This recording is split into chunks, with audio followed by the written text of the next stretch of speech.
There are some lies in our science books. Taught it for 15 years. Even though I'm not teaching it anymore, I still like to study. It's so many neat things to learn. We're going to cover some of that tonight. Perception is being managed. We are being steered and guided by a hidden hand. The whole world has been duped by the media that is not real. Smart thinking, possible time traveler, smart thinking.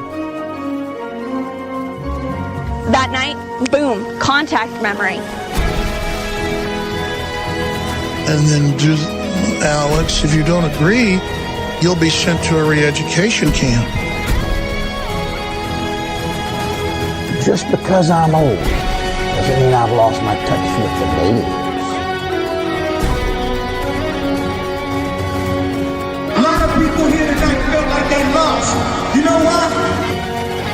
Now, experts are suggesting that we're in a golden age of shape-shifting reptilian sightings. Now, why is that?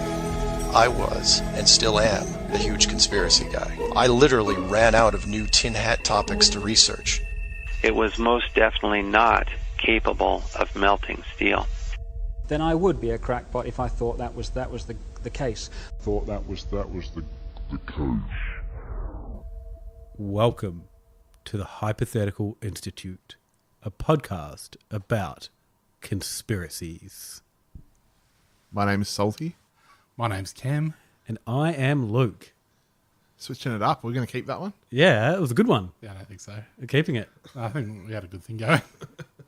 What are we talking about today, boys? Pyramids and boring stuff. No, we're talking about the White Pyramid of Xi'an. How's it pronounced? Xi'an? Xi'an. Or Xi'an is probably closer. And we're also going to be talking about Agenda 21, a sneaky little agenda that underpins a lot of things we talk about, even if the people that talk about it are very boring. Do we want to start with the pyramids? Yeah, let's start with the interesting one, and we'll finish up with the boring one. Something for them to look forward to. Yeah, a little bit of a tease. Yeah, it's good thinking. I mean, these are both your suggestions, so... All right. It's not important who suggested what. Before we begin, though, we would like to thank our $33 patron, Tom, on patreon.com/hypothepod. Thanks, Tom. You can join Tom in being a cooked little unit. If you pop over there, we've got buttons, we've got pins, and all sorts of goodies. Yeah. A little weekly podcast, extra bonus podcast for your ears. Just for the Patreon guys. Yeah. So sometimes I forget to check the right box, so sometimes it's for everyone. And then you edit it? And then I realise and have to change it. Yeah, so make sure you check it out regularly. Yeah. You're not a Patreon. All right. What's this bloody pyramid we're talking about then? I thought, before we go too far down, I thought pyramids were in Egypt. Yeah. And now you're Mexico. saying... Yeah. Yeah. And now you're saying they're in China? Yeah, other parts of South America as well. Yeah. Now you're saying they're in bloody China? Pyramid structures actually throughout the world. Yep. I guess it's a sort of common shape, geometric thing that you would go for. I think structurally there's probably a lot of strength. There's a lot of strength in triangles. Jeez. Hello, Masons. Yeah, exactly. No, this is why the Masons would be into all that stuff. Oh, okay, of course. They understand. Yeah. So they're all like going, triangles, triangles, and all those other guys are going, circles, circles, and they're like, you're cooked, it's about triangles. Yeah, there's not enough structural integrity in a circle. In your weird circle. So, Robbo, what do you think it was surprising that the Chinese would work this out as well? Do you think they were going to be a bit slow on the old triangle uptake? Sorry, what? Are you just accusing me of racism?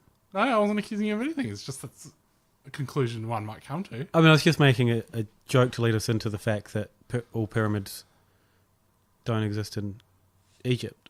And you attacked me. What do you mean there's no pyramids in Egypt? This bit's done. Let's Yeah. go. Yeah. Right, so there's pyramids in China. Yeah. White pyramids. What you like that? They're not specifically pyramid shaped though, are they? They're trapezoidal. Yeah, it doesn't have a top shape. Like a pyramid if you lock the top off of it. Although one of the first people to see this one, and we'll run through how it got started, they said it had a gemstone cap Yeah. Which says to me there is a cap to the whole. So the first person that saw it was like, oh, there was an amazing gemstone cap, Yeah. pure ruby on the cap. And then the second person that comes along was like, it was just flat on top. There was no cap. Well, I think it's what do you think happened there? Well, no, the pilot that took the alleged first photo of it, he was the one that said it had a gemstone cap, and then showed photos of it without. Right. So what is this pyramid though, Robbo? So, as in the how the story started, do you think? Tell me the story of the White Pyramid of Xi'an. So the first sighting was by an American travel agent and trader known as Fred Mayer Schroeder. He reported seeing it while he was hanging out with a Buddhist monk in the Shaanxi province in 1912. He wrote in his diary he saw a giant pyramid with other pyramids surrounding it. Right. He said they're all totally unknown to the Western world and estimated that it was 1,000 feet high and had 1,640 foot sides. So if he's correct, it would have a volume 10 times that of the Great Pyramid of Giza. How wide was the sides? 1,640 feet. 1,640. So imagine, look down at the bottom of your legs. Yeah. Look at 1 foot. Imagine 1,640 of those. I'm just looking that up in metric now. It's quite a long... Yeah, thank you. Unless you're old bloody tiny foot Robertson over here. Why were my feet tiny? I've got good sized feet. That's your tiny little I've got hands. normal sized feet. Tiny hands, tiny feet, I thought it was. So half a kilometre, 500 metres. That's pretty big. Yeah. Yeah. So 500 metres not long and You'd walk that. 250 high. 500 metres is from here to the end of my street, the long way down. It's handy for listeners. Yeah. I'm illustrating for you guys. Yeah. If you're listening and you don't know where Salty lives, which I would suggest makes you not a very attentive listener. Well, because we have pointed out his house in a video. We've mentioned where it is in relation to a video before. Yeah. But if you're not one of our super fans, if you're just a fair weather fan, Yeah. Imagine something that's 500 metres from your house. Yeah. 5 rugby fields is 500 metres. Right. And then, about 250 metres high is this thing. But, so that number pops up in all the sort of theories about this. Oh, it's so huge. But this is just some bloke that saw it in 1912. Yeah, he's just eyeballed it. Yeah, he's eyeballed it and go, oh, it's huge. Yeah. Not really that trustworthy. Yeah, did he know how high up he was? Could have been tiny. He could have been really close to it. Yeah. Was his altimeter working? I don't even think he had one. 1912. So he was in a plane? No, he was just on foot. He was wandering around with the Buddhist Oh. monk. And did he get a photo of this? No. This travel agent who has no ulterior motive in drumming up business to get people to come out to China? The guide informed him that it was at least 3,000 years old, and it was all recorded in documents by the monks. Then, no one else had really seen it since then. 1945, a US Army Corps pilot named James Gaussman was flying from China to India, and he reported seeing a huge white jewel-capped pyramid. He later wrote, "I flew around a mountain and then we came to a valley. Directly below us was a gigantic white pyramid. It looked as if it were from a fairy tale. The pyramid was draped in shimmering white. It could have been metal or it could have been some other form of stone. It was white on all sides. What was most curious about it was its capstone, a large piece of precious gem-like material. I was deeply moved by the colossal size of that thing." Quite the writer. Yeah. It's quite engaging. Very descriptive. Well, lacking in some areas. So could have been metal, could have just been chalk. Well, he's flying over it. So the pyramids in Egypt were originally had cover stones that were made of whatever it is, limestone or some sort of stone. And they were apparently very white. I think I read somewhere that in the middle of the day, the pyramid, or at some point of the day, the pyramids cast no shadows because the surfaces were so refractive of light that it sort of gave off enough ambient light that it didn't cast a shadow. Interesting. I think it's pretty cool. And all of those cover stones were taken off and used to build Cairo or something. Right. I thought it was pretty cool. Yeah. That's cool. Maybe don't rob the stones off of your giant national monument to build stuff. Still does it right for them though, hasn't? Yeah, I suppose. Have the Chinese just seen like these like super fancy capstones on the Egyptian ones? They're like, why don't they make the whole thing out of that? So there's a third sighting as well. Another Air Force colonel who his report, he also noticed, he believed it was also 1,000 feet high and 15,000 feet wide. 1,500 feet wide. And then a couple of days later, the New York Times put a photo of it. So if you were to Google this, you're going to probably see that photo pretty high up. Looks like a big pile of dirt, really. Yep. Is that your conclusion? Well, no. But these are the sort of sightings that started this myth. These are the facts. Yeah. And from there's been kind of all sorts of speculation about what it is. Have there been expeditions, Luke, to find it? Well, I mean... Could I suggest they start looking where the photo was taken? Well, so a lot of people are saying that the Chinese government are trying to hide it from us. They don't want people to find it and go there. Yeah. They're claiming that they're encouraging farmers to cover it up with plants and make it look like part of the scenery. Yep. So they're asking why the Chinese government are hiding this from the Western world. Yep. What have they got to hide? Good question. What do they have to... What could they possibly gain? The Chinese government that famously would love more tourists. Yeah. Famously open-boarded and welcoming Chinese government. Well, they're not that open-boarded, but they're not going to be like, oh, we've got a huge tourist attraction. Nobody is allowed to go to it. Well, I mean, I guess it is interesting because on TripAdvisor, it's the 9th rated attraction for that part of the world. Right. It's got about a 3.5 to 4 rating. A lot of people are unimpressed with the $15 cover charge. Is that where it's falling down on the cover charge? Yeah. What about, are there not heaps of 1-star reviews like, we couldn't find it, it's lost? It's lost in the jungles. No, everyone it's said... really poorly signposted because it's been lost for millennia. No, it turns out it's not lost, and no one's trying to cover it up. Oh, right. It's easily found. You can do a little holiday there if you want.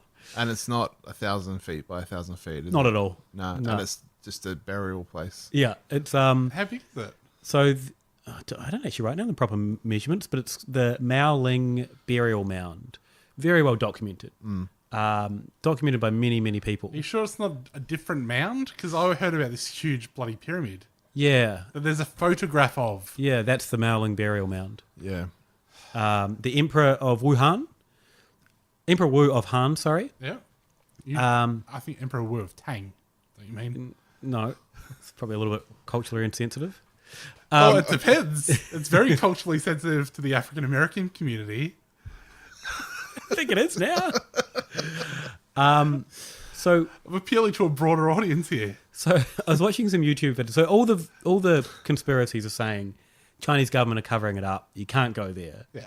So what is it? How do we even know? I watched footage of someone flying up a drone to get a look at it, and so in the comments someone said, "How did you get a drone into China?" Yeah. And then someone replied, not making a joke, like this is a sincere reply. They said, "They are made in China."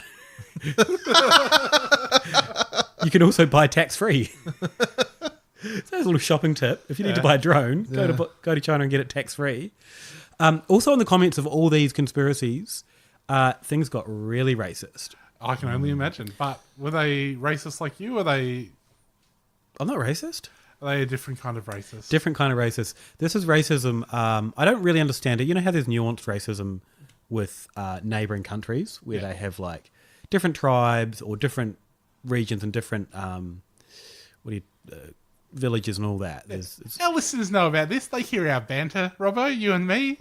So there's some Turkish racism going on there. Against the Chinese? Well, I think the Turks were saying that they built them all and these are Turkish The burial Turks mounds. built the pyramids The in burial mounds. So they're Right. Turkish burial mounds. And then the Chinese government are trying to cover them up. They're trying to cover up the Turks ruled China. Yep. Okay. And then also Korean.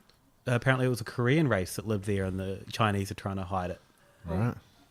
That all makes sense. But they're all laying claim to the shitty mound, right? Yes. None of it... If I was the Turks, I'd be like, no, we built the proper pyramid that they are covering up. Yeah, we built the giant gleaming white gemstone one. Yeah. And now they won't acknowledge it. Then I saw some comments from someone who I'm going to assume is a white supremacist, who said that sun gods built them, and the sun gods are described as blonde and blue-eyed. Yeah. So, really, who the oldest race and the most powerful race are white people. That's good to know. Yeah. So yeah, that's it. That's pretty much it. The White Pyramid, that's a disappointment. It was just a little mound. Yeah, so there are a lot of them. They look really cool. I went on Google Maps and I was like on satellite view, scanning around the countryside near that province. Yeah. I couldn't find any. Could you see the mounds on? No. Oh, okay. Tried looking, couldn't find anything. Should have went to TripAdvisor. I think there's a link. Yeah, right. Yeah, it was funny. The stuff about the Chinese government hiding it was hilarious to me. I did find some gear about ancient structures in China and metal rods being found there, and like in certain parts of China, and they're trying to connect them to this, but it was a completely different part of China, and it was just like a natural formation that looked a bit strange. Right. It looks like a metal rod. There was another guy that I was going to read his book. I got into it. Yeah. Let's read a bloody book. Oh, yeah. Unusual behaviour for a millennial. I found this from Earth Mystery News. This is... so there's a guy called Hartwig Hausdorff. He believed that they were built by aliens. Were you reading a Harry Potter book? He wrote the book The Chinese Roswell. Right. I put a short clip of a thing. I was watching a video with him on it on our Twitter, where he slams ancient alien skeletons. He's like, he found some, and they had these big heads, big clumsy heads. So there's all these speculation about aliens in China, and he's kind of one of the main drivers. Right. You can buy a second-hand copy of this book for $200 on Amazon, but no Kindle version, which I was going to buy, but I ain't paying $200 for this bloody guy. Although if he's got more alien owns in his book, maybe I want to read about this. Yeah. Clumsy heads. So there's it kind of did lead me down a short path of more alien gear in China. Mm-hmm. There were some discs that they found that were allegedly alien recordings and alien messages, but maybe we'll look at them at a different time. That's the beauty of China, as it opens itself up to the world, but at the same time is like completely overbearing totalitarian police state. That is the beauty of it. It's ripe for conspiracy theories. I saw a few mentions of ley lines in relation to the burial mounds in the White Pyramid. Okay. But they were calling them dragon lines. And I think the eastern version of ley lines like the Dragon Way or Dragon Lines. Okay. Dragon line, isn't that just cocaine? Wait, that's heroin, sorry. And they who's culturally insensitive now? They refer to like the Earth's chakras. Oh yeah. As being the different places that all the ley lines fall on. Like Ullaru's one, Avebury and Stonehenge and all that are one. Lake Titicaca is one of them. Sorry. Why, Cam, are you laughing so much now? I was just... You laughed at my reaction thinking how mature I was, and then you thought about it some more, and you're like, no, it is funny. Yeah. You're right to laugh at Titicaca. What's funnier is Lake Titicaca is the sacral chakra of the world. What were they thinking when they were putting the chakras together? This one should be the sack, the titty one. All right, boys. Go on. So yeah, I found it's funny because it's a boob joke and a poop joke. yeah. I did see some stuff about all the burial mounds being connected somehow. Okay. Tunnels? Yeah, tunnels, but also they showed like ley lines. You know, they had a crisscross of a design. Right. Didn't look like anything though. I think they compared it to the stars. Like, oh no, look, they line up with the stars, but they didn't really say what significance that had to anyone. Yeah. Also, you can have. You're allowed to have things line up with the stars. Yeah. People even in the olden times, could look at the stars and put things in the same shapes. It doesn't mean anything. Yeah, if you saw the same star the same time every year, you'd be like, oh, we'll put something here. Yeah. And we'll go, hey, guys, you stand here. Yeah, That's look my at star. that. Yeah. The government doesn't need to cover that up. Yeah. Did anyone find anything else about this? No. Oh, really? You got more? You just did the heavy lifting here. You did. I think it was your suggestion originally. No, it was yours. You put it... No, I just said this week let's do it based on things that you had suggested. Let me just double check my notes before we... 21 minutes. How long is that? 21 minutes. Oh, yeah, that's all right. It's not too bad. Yeah. It's not too bad. I'm assuming Cam can waffle on about this next one. Oh, well. Yeah, no, that's all I have. The burial mounds, if you're in China, maybe think about if you're in the neighborhood going to see them. Yeah. I mean, if you've got enough time to do 9 things, yeah, you should check them out. If you've only got enough time to do 8 things, give it a miss. Yeah, We definitely. got to check out some markets. Yeah. Watched a bunch of YouTube videos of this guy who lives in China, and it's him going and haggling at markets. Oh, yeah. Pretty fun. I went to the High Point Fake Market today, this afternoon. What's the High Point Fake Market? Well, it's like a little fruit shop. Yeah, it's like a Coles fruit and veg shop, but they make it look like it's a market kind of place. So, like, everything's in crates and... Oh, is it just inside one of the doors? Yeah. Yeah, it was weird. Everyone lines up really orderly. Yeah. It's not how you shop at all markets. the eggs are cage eggs. Yeah, all the eggs were cage eggs. I was like, oh, quick, I'll just get some eggs. I'm like, cage. And also they called everything extra large. Extra large watermelons, extra large mangoes. They were normal size. If anything, the watermelons were a little bit smaller. It's a den of lies. This is the difference between shopping at like a fake market at High Point and going to like a market. Yeah. Yeah. Footscray Market. Like, Footscray Market, to get served, you kind of have to fight your way through and put your stuff on. Yeah. I went to do that, and then I realised there's a queue. Like Little Saigon was even worse. Yeah. Missed that place. If you didn't shove yourself around, you just got walked over. you would get beat up. Like, that little Vietnamese ladies were just putting bags of fruit in front of you. Anyway, that's our little cultural insight into Footscray and High Point. Yeah, let's have a little break, and then we'll... Oh, you already stopped? No. Oh, and then we'll come back? All right.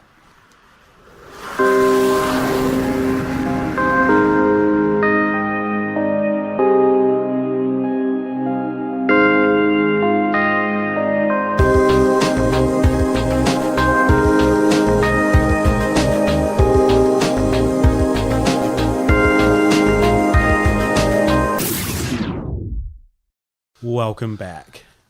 All right. Let's talk about Agenda 21. Sure. Agenda... Oh, come on, boys. Give Agenda 21 a chance. Agenda 21 sounds really sinister. It does. Like, when I read Agenda 21, I'm like, ooh, is this the Men in Black? They're going to wipe our minds. I watched a video that was like Agenda 21 for Dummies, and it was just a bunch of it was just a bunch of clips of the people who believe in it or who are sprouting the stuff about it, just sprouting their stuff. Yeah, so it's for dummies. It's like, but it didn't explain what it was. It just showed me a whole bunch of cooked fucking idiots like going on about it. Yeah, I was like, I still don't get this. I watched maybe 2 or 3 videos and thought, these people just have brainworms. This is just the peak brainworm people. You know, Cam, you're into this. Well, so it underpins a lot of the things we discuss. I think it's widely believed across the conspiracy theorist right to be, at the very least, evidence of a UN New World Order plot. And at worst, part of a Luciferian conspiracy. It is a real thing. Mm-hmm. It's not the 21st agenda in a series of agendas. Who I felt I was, across the issues, I sort of knew what it was about, but I just assumed that there must have been like agendas 1 through 20. It's like Leonard Part 6. It is. Remember that? No. Classic Bill Cosby movie. Okay. Agenda 21. It's just an agenda for the 21st century. Okay. And it was a UN. It's a voluntary sort of declaration that they come up with at the UN back in 1992. Right. I think at the Rio conference. Mm-hmm. And the basic look. To be honest, my idea of what the basic idea of it is hasn't changed, even though I've done a bunch of research into it. Right. Yeah. It's about local councils. It's about combating climate change at a local government level. Sounds like a good plan. Yeah, so I guess the Wikipedia summary says it's a non-binding action plan of the United Nations with regard to sustainable development. Yeah. It's an action agenda for the UN, other multilateral organisations and individual governments around the world that can be executed at local, national and global levels. Yeah. So basically, we're cooking the world pretty quickly. Yeah. Maybe let's work out ways to not cook it. Yeah. It's very much about thinking globally and acting locally. Yes. So, at a local government level, at all these levels of government, but I think they were like, let's include the local government level because that's where a lot of the hard decision making that actually affects things sort of happens, besides the general, like the larger decisions are made higher up, but all these little decisions get made locally, like should we build a really unsustainable housing development or could we build a sustainable one? And if we build a whole heap of sustainable ones instead of a whole heap of unsustainable ones, maybe that'd be better for the environment. Yep. So that's what it's about. It's just about local governments signing on to this thing and being like, oh, we're going to be committed to not being fuckwits about the environment. Yeah. So using land wisely, making sure we use land for things that aren't just bulk housing, protecting green wedges is what we call them here. All very positive things. Yeah, doing like viability studies, like environmental viability studies, resource consents. So how could anyone have issue with this? Because this sounds positive to me. So the UN wants to come into my property and tell me what to do with it. Do they? But even like that's the cooked thing you could say about it. Yeah. But then what they actually say about it is so vague and even cookeder than that. Yes. It's just like, what's the UN's getting into our stuff? Well, it's but not sure how. It's the video that I watched. And I watched maybe 20 minutes of one. It was like an hour lecture at a church, and the lady was like taking segments of it and then like stitching them together. Doing ... and putting another bit and making it sound like everyone has to give up their land, and then it's going to go to everyone. So now this UN will own the land, and you don't own your land, and you don't have the rights to do what you want on your property. Yeah. But while she was saying this, she's like, "This is what it says," and you read even her abridged version, and you're like, "Yeah, that still sounds pretty good." It's not what they're saying at all. I watched a guy talking about a map where he had all these different coloured zones, and he's like, "The yellow zones are going to be used for such and such and such. If you live there now, you won't. The green zones are for this. If you live there now, you won't." And I was like, "Yeah, right." I kept on seeing like these maps being referred to that would have zones, and there was like a red zone. There was like, this is going to be uninhabitable by any humans. The forbidden zone. Yeah. And they're like, exactly that. If you're in this area, you'll be displaced. Yeah. But I was like looking, there was like certain like language they used. I was like, that must come from something, but it's only found on these cooked websites. Right. If you go across the forbidden zone, you end up going, "Oh my God, I've been on Earth the whole time." I watched. Wait.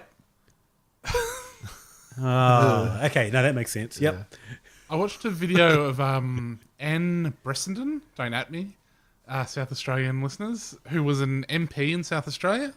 She was elected with Nick Xenophon when he was a state MP. I think it must be in the upper house. So I think this must have been like 2006 when Xenophon was elected to the state parliament.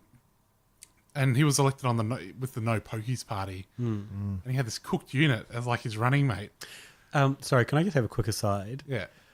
I think it's quite funny if you think about pokies and pretend you don't know poker machines are. Yeah. And then when you see pokies like at a bar, they got pokies. You go, what is that?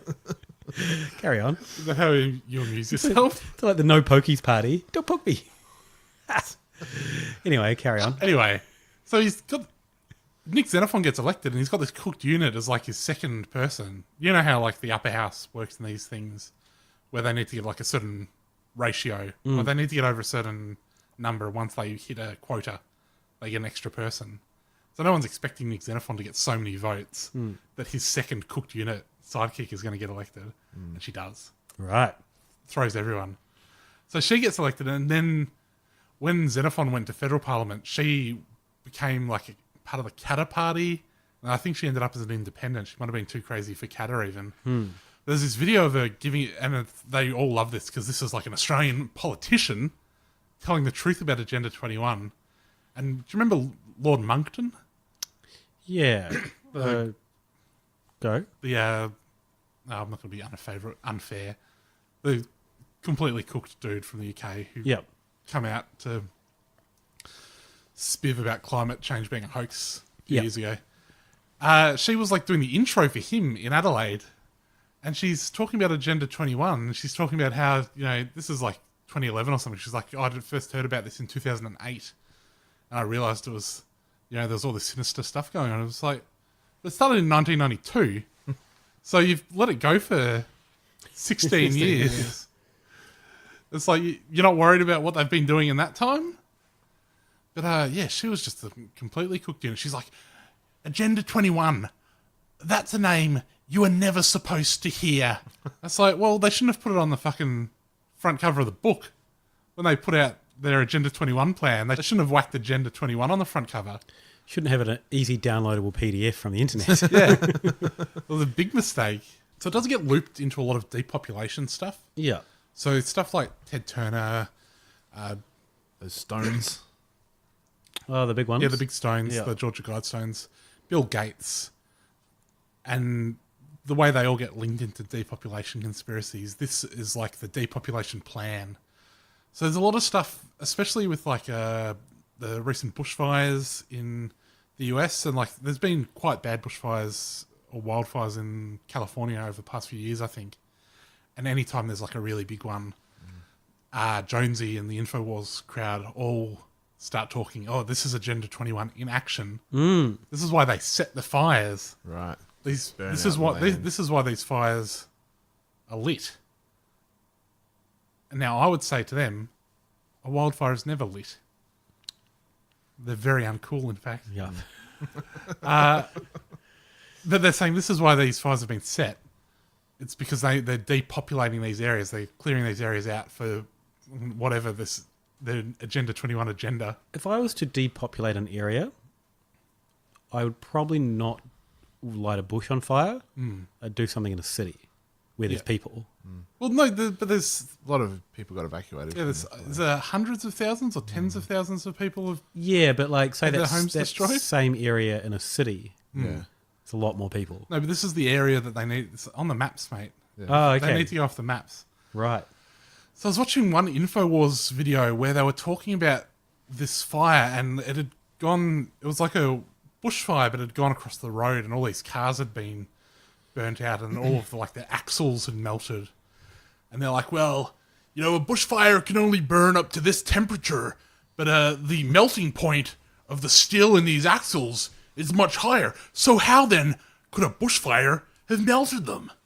And then you're like, all you've got to do is Google what is the average temperature of a bushfire or a wildfire, and then you Google what is the melting point of the steel in an axle. And it's like, well, actually the melting point is quite a lot lower than the temperature of your average bushfire. So that took me 1 second. Yeah. They're saying bushfires can't melt steel axles. They can melt steel. They can. They're claiming that they can't. Yeah. Because they haven't done any research. Yeah. So, yeah, right. It's like we live in a country where like there's a lot of bushfires every year. Mm-hmm. You grow up seeing photos of cars that have been melted basically by bushfires. Yeah, you'd think like, you come have. on. When I heard them say it, right, I was like, oh, I'm going to have to do some like really complicated research. Because I'm looking at the photos of them being melted. Yeah. I don't believe, as these people do, that some sort of energy weapon is responsible. I think it was just fire, right? Yeah. But I'm thinking, oh, am I going to have to do some cooked research where it's like, oh, well, they have a lot of eucalyptus trees in California, and obviously the eucalyptus oil within the eucalyptus trees can heat up, and that creates a more intense fire. Yeah. It's like, no, it's just fire. It's just fire. They're just wrong. Yeah, it's just fire. It turns out it's very hot. Yeah. Plus fire that's fueled by really hot, dry winds makes it hotter. And then when you throw the eucalyptus oil and into the eucalyptus mix, oil, obviously. I also, cars have petrol. Yeah. So I imagine that burns hot as well. Yeah. The whole thing's a very hot situation. It's a hot situation. Yeah. It's a hot and sticky mess. Sorry, Cam. So, all right. Who else believes in this? Can I just also say it was funny how Trumpy come out and said it wouldn't have happened if California had just raked more. Yeah, and he said in Finland they don't have the problem. Yeah. And Finland are like, what the? We don't rake our forests. No. What are you talking it's about? like we also don't have like just devastatingly dry summers. Yeah. I didn't actually find out the reasoning for that, because there's a few people on the internet that when you see something just out of the blue about a country, like Finland raking their forests, people will normally go and trace back to where that weird little nugget might have got into his head. Right. I might have to go back and find out where that one came from, because it's an interesting one. So the thing about this is I think Agenda 21, you were talking about brainworms for US right-wing people. Yes. The Tea Party were very big into this. Yeah. The Tea Party, of course, being, for our younger listeners, being sort of what preceded the current mess of QAnon, etc. Yes. That's probably the same people, right? I would say there's probably a good Venn diagram of QAnon and Tea Party people. So Glenn Beck was big into it. But there's heaps of there's been heaps of attempts in the United States, like in places like Texas, Arizona, etc., to ban Agenda 21, this non-binding resolution that you don't have to do. I think Alabama actually put into law an anti-Agenda 21 resolution. Any future effort to deliberately or inadvertently infringe or restrict private property rights without due process, as may be required by policy recommendations originating in or traceable to Agenda 21, are not allowed. Don't attempt to make things maybe a little bit better for the greater good. Yeah. If I hear that you're not going to check how many car parks an apartment block needs... it is mostly people in the US. I don't think, other than the politician here, are there any other Australians or anything you came across? Yeah, no, I think you'll find, especially with the current state of the Liberal Party, such as it is, there's probably a few. The Liberal Party being the right-wing party in Australia. Yeah. Thank you. Little help for our US listeners. Should there be a point in Australia where they say, let's just change the name of the Liberal Party here to stop confusing the hell out of everyone? I think probably by the next election, it's not going to be a problem. Okay, you think they're going to solve? Yeah. Fair enough. Yeah, it's one of those things where I think Andrew Bolt has probably gone on about it before, or that sort of caliber of person.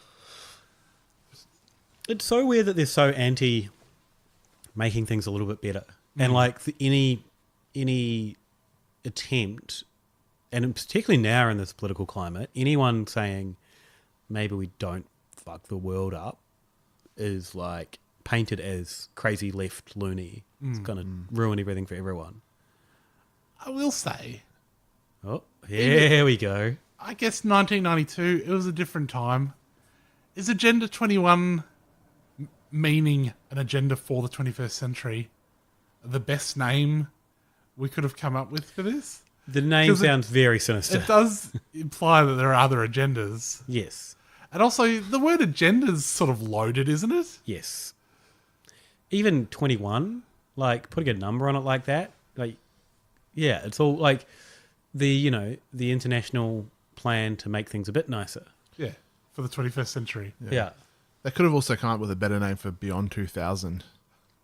Yeah. Do you think they shot themselves in the foot with that one? Yeah. I think it's still on as of recently. Beyond 2000? You can't have a show called Beyond 2000 in 2018. They dropped the 2000 and just started calling it just Beyond. called Beyond. They still make like new episodes. Oh, probably as of 5 years ago at the latest. Within the 2000s, though. Yeah, right. All right. The other thing I thought was strange... and when are we going to get our floating cars? Yeah. Something I thought was strange, and maybe if I'd done a little bit more research, I would have found actually there's heaps of this.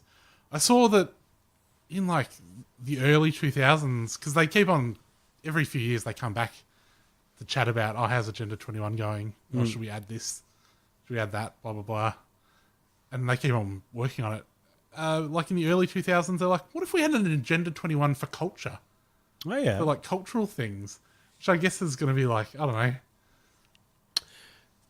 Like, should council support local theatres? I don't know what it would be. But when I saw that was a thing, I was like, why don't they go on about that a lot? Yeah. But they probably do. Or maybe they think the part of that every painting needs to look like it's supposed to look. So it needs to be someone, in a farm with wheat. Like, that's a good thing. No abstract. Salty, you're on board with that? Yeah. Just looking across at Salty's insane doll's head artwork. Yeah, but you know what it is. You know what it is? Oh, yeah, that's true. Okay, anything else? It maybe doesn't resonate with all the people.